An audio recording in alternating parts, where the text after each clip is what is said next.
কর্মক্ষেত্রে কাজের জন্য মোবাইল কেনার টাকা দিয়েছে রাজ্য সরকার, কিন্তু সেই ক্ষেত্রে একাধিক বিধিনিষেধ আরোপ করা হয়েছে রাজ্য সরকারের পক্ষ থেকে।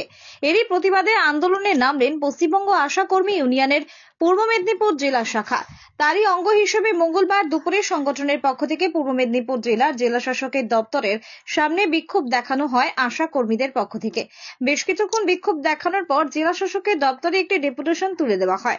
আশা কর্মীদের বক্তব্য, রাজ্য সরকার তাদের কর্মক্ষেত্রের সুবিধার্থে 10,000 টাকা করে মোবাইল কেনার জন্য দিয়েছেন, কিন্তু তাদের এই মোবাইল দেওয়া হচ্ছে তারা মারা গেলে সেই মোবাইল ফেরত দিতে হবে, চুরি হলে সেই মোবাইলের টাকা দিতে হবে, নির্দিষ্ট দু একটি অ্যাপ ছাড়া মোবাইলে অন্য কোনো কাজ করা যাবে না। এরকমই একাধিক বিধিনিষেধ আরোপ করা হয়েছে রাজ্য সরকারের পক্ষ থেকে। এরই প্রতিবাদে তাদের আজকের এই আন্দোলন। জাহাঙ্গীর বাদশাহ রিপোর্ট, জেবি লাইভ নিউজ। আপনার নাম? আমার নাম কৃষ্ণা প্রধান, পশ্চিমবঙ্গ আশা কর্মী ইউনিয়নের রাজ্য সভানেত্রী। আজকে আমরা ডিএম অফিসে জড়ো হয়েছি বিক্ষোভ ডেপুটেশনের জন্য। আজকে পশ্চিমবঙ্গ আশা কর্মী ইউনিয়ন এবং পশ্চিমবঙ্গ পৌর স্বাস্থ্যকর্মী কন্ট্রাকচুয়াল ইউনিয়ন, এই দুটো ইউনিয়ন মিলে আজকে ডিএম অফিসে ডেপুটেশনে এসেছি। আজকের মূল বিষয়, আজকে আমাদের 30-এ আমাদের দাবি ছিল, আমাদের কাজ করতে গিয়ে মোবাইল প্রয়োজন, মোবাইল দিতে হবে, সরকারের উপর দাবি ছিল। এটা বহুদিনের দাবি এবং আন্দোলনের জয় বলে আমরা মনে করি। এই মোবাইল দেয়া হয়েছে গত 30শে অক্টোবর। মোবাইল নয়, মোবাইলের দরুন 10,000 টাকা অ্যাকাউন্টে ঢুকেছে, কর্মীদের অ্যাকাউন্টে ঢুকেছে, পশ্চিম আশা কর্মীদের এবং পৌরস্বাস্থ্য কর্মীদেরও এবং অঙ্গনওয়াড়ি কর্মীদেরও টাকা ঢুকেছে। কিন্তু এই টাকার দরুন অবিলম্বে ফোন কিনতে হবে। আমাদের দাবি ছিল ফোন দিতে হবে, কিন্তু ইতিমধ্যে যেদিন আমরা দাবি করেছিলাম সেই পরে যে আমাদের কাজ করতে হয়েছে, সেই কাজের জন্য আমাদের মোবাইল কিনতে হয়েছে। ফলে সেই মোবাইল কিনে অবিলম্বে আমরা দপ্তরে মোবাইল দিয়ে কাজ করছি। কিন্তু এখন সরকারিভাবে বলছে, মানে দপ্তর বলছে, সরকার বলছে মোবাইল কিনতে অবিলম্বে।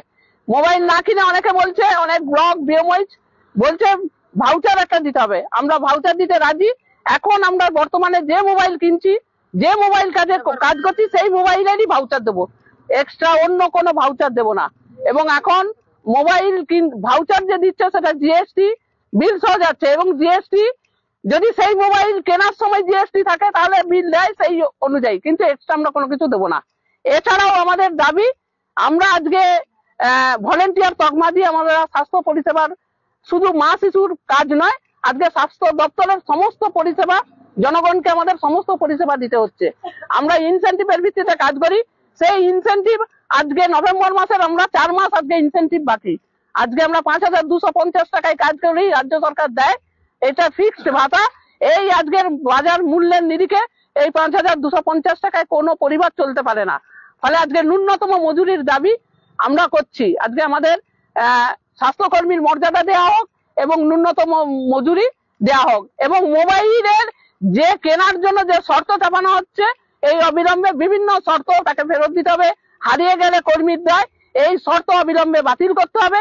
মোবাইল চালানোর জন্য যে রিচার্জের আজকের বাজার মূল্যের অনুযায়ী যে নেট প্যাক, সেই নেট প্যাক দিতে হবে, প্রতি মাসে দিতে হবে। এটাই আমাদের মূল দাবি।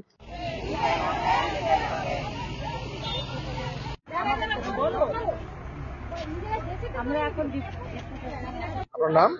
আমার নাম গীতা চক্রবর্তী। আমরা আজকে ডেপুটেশন আমরা আজকে ডেপুটেশনে এসেছি। আমরা প্রথম মূল দাবি আমাদের হচ্ছে আজকে 10,000 টাকা আমাদের সরকার দিয়েছেন। এই দাবিটা আমাদের দীর্ঘদিনের ছিল। এই মোবাইল আমাদের 5 বছর আগে দেওয়ার কথা, কিন্তু এই 5 বছর আমাদের পার্সোনাল নিজেদের মোবাইল কিনে, শুধু কিনে নয়, আমাদেরকে বাধ্য করিয়েছে একটা সময় যে এই মোবাইল কিনেই তোমাদেরকে কাজ করতে হবে। তো আমরা 5 বছর আমরা নিজেদের পার্সোনাল মোবাইলেই আমরা সরকারি কাজ তুলে দিয়েছি। এখন হঠাৎ করে আমাদের উপহার হিসেবে আমাদের সরকার দিয়েছেন অ্যাকাউন্টে 10,000 টাকা করে, আবার 14 রকমের প্রতিশ্রুতি দিয়েছেন, কিন্তু যে প্রতিশ্রুতিগুলো আমাদের মেনে নেওয়া সম্ভব নয়। সেই কারণেই প্রতিশ্রুতি প্রত্যাহার করতে হবে। আর এই যে মোবাইলের যে মানে বিল দিতে বলেছে, এই বিল আমরা দেব